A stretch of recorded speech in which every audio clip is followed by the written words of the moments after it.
Hello friends, मैं राम विकास पांडे आपका विकास study the channel पर स्वागत करता हूं। आज मैं जो है एक साइंस के टॉपिक के बारे में बताऊंगा।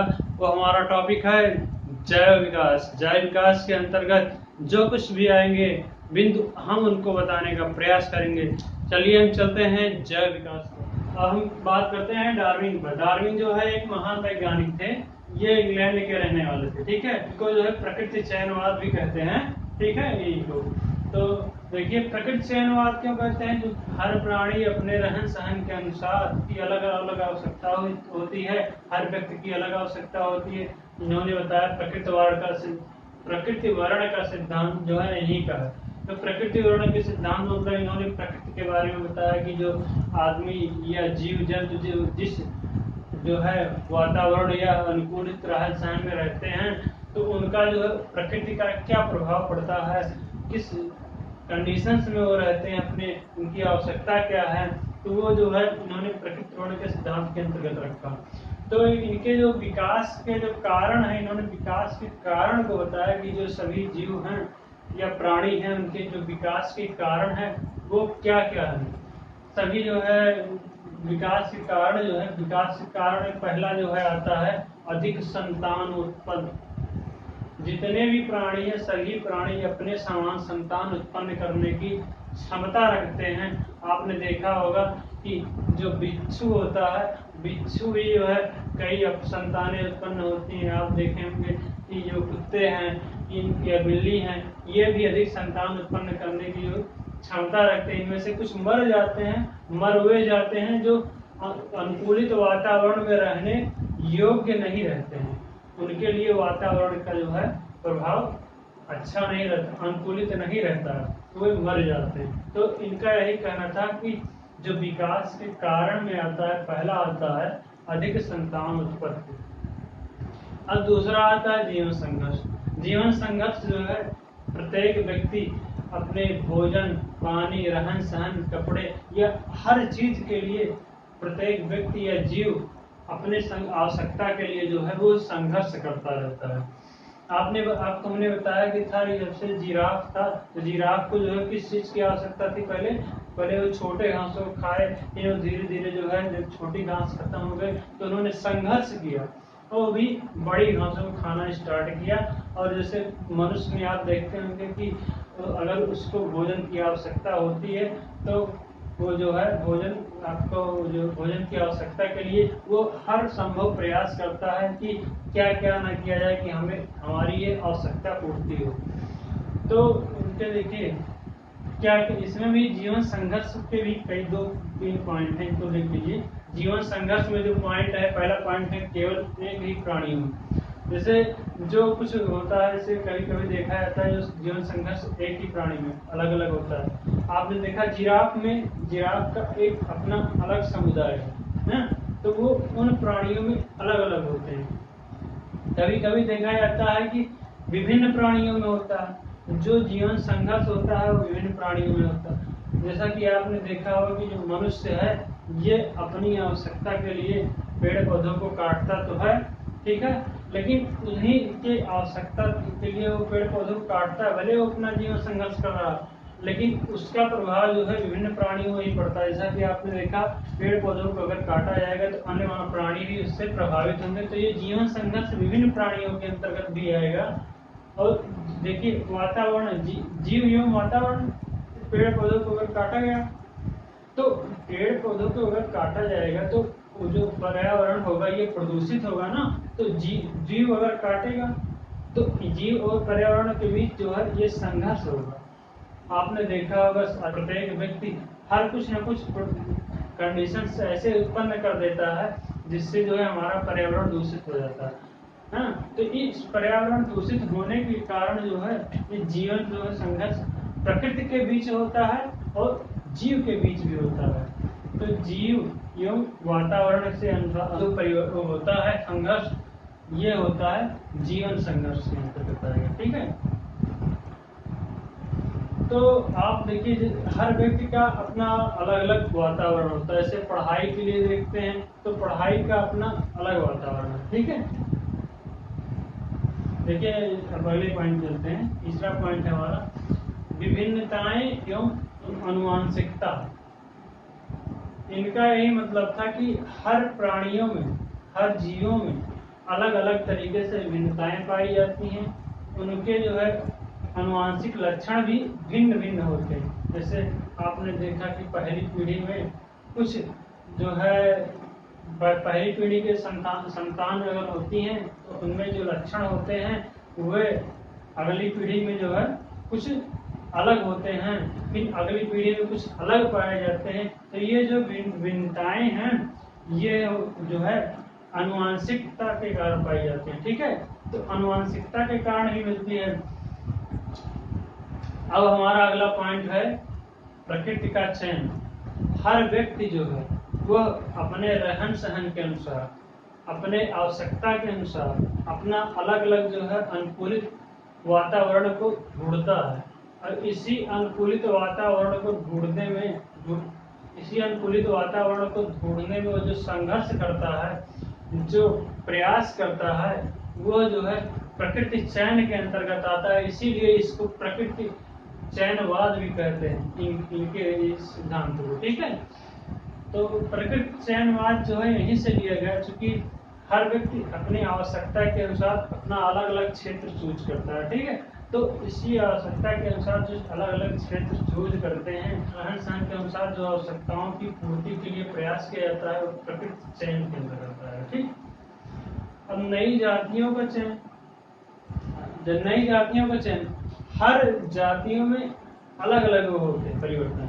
आपने देखा होगा, हमने जिराफ के बारे में बताया था। पहले जो है छोटी गर्दन वाले जिराफ पाए जाते थे, बाद में जो है ये कई पीढ़ियों बाद ये परिवर्तन देखा गया कि लंबी गर्दन वाले जिराफ होने लगे। ठीक है, तो लंबी गर्दन वाले जो जिराफ पाए गए वो देखिए नई जातियों के चयन के अंतर्गत आएंगे, क्योंकि पहले तो छोटी गर्दन वाले जिराफ थे, पहले जो है छोटी थे, बाद में और लंबी हुए, फिर बाद में और लंबी हुई। तो ये जो लंबी गर्दन वाले जिराफ पाए गए ये नई जातियों का चयन के अंतर्गत आएगा। ठीक है, तो अब हम जो है डार्विन को यही समाप्त करते हैं, चूंकि इन्होंने इतना ही बताया था और कुछ ज्यादा नहीं बताया, चूंकि विकास के अंतर्गत इनके यही 2-4 पॉइंट थे। अधिक संतान उत्पत्ति के लिए, जीवन के संघर्ष के लिए बताया।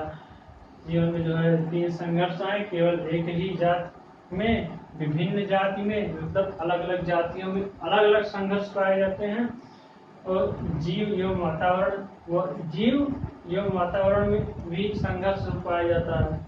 ठीक है, क्योंकि जिस वातावरण में व्यक्ति रहता है उसका उस पर प्रभाव पड़ता है। उस वातावरण से, मान लीजिए वो अनुकूलित वातावरण नहीं है तो उस अनुकूलित वातावरण से उसको, उसके अंदर संघर्ष, अनुकूलित वातावरण नहीं है तो उसको जो है अनुकूलित बनाने का पूरा प्रयास करेगा। ठीक, अब देखिए विभिन्नताएं एवं अनुवांशिकता। प्रकृति चयन जो है, प्रकृति का मतलब हमने बताया कि अलग अलग प्राणी अपनी आवश्यकता के अनुसार अपने अलग अलग क्षेत्रों को चयन करते हैं। जो चयन करते हैं प्रकृति चयन के अंतर्गत आएगा, वो प्रकृति चयनवाद है, इसीलिए इसको हम प्रकृति चयनवाद कहते हैं। ठीक है, नई जातियों का चयन जो है, नई जातियों का चयन हमने बताया कि जैसे जो जिराफ हैं, ये जिराफ में जो है पहले छोटी गर्दन वाले जिराफ पाए गए थे, फिर बाद में बड़ी गर्दन वाले जिराफ पाए गए, तो ये जो है नई जातियों का चयन। तो हम जो है डार्विन को ही समाप्त करते हैं।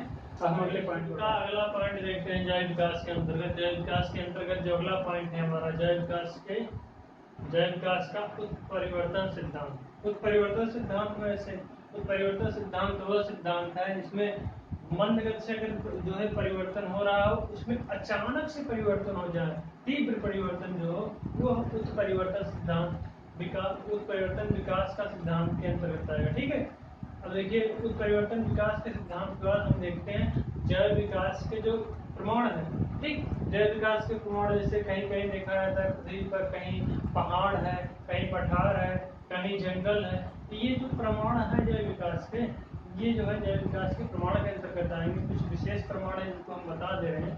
देखिए अवशेषी अंगों का प्रमाण, अवशेषी अंग का प्रमाण जैसे मनुष्य में देखिए पाया जाता है मेरुदंड में कुछ वैसे। आप देखिए, आप अपनी रीढ़ की हड्डी जो है, इस रीढ़ की हड्डी के एकदम निचले पोर्शन पे आप जाइएगा, एक जो ऐसे कुछ फैसिलिटी टाइप में, मतलब आपका छोटा है, अंग होता है वो जो है पुच्छ कशेरुकी के अंतर्गत आएगा।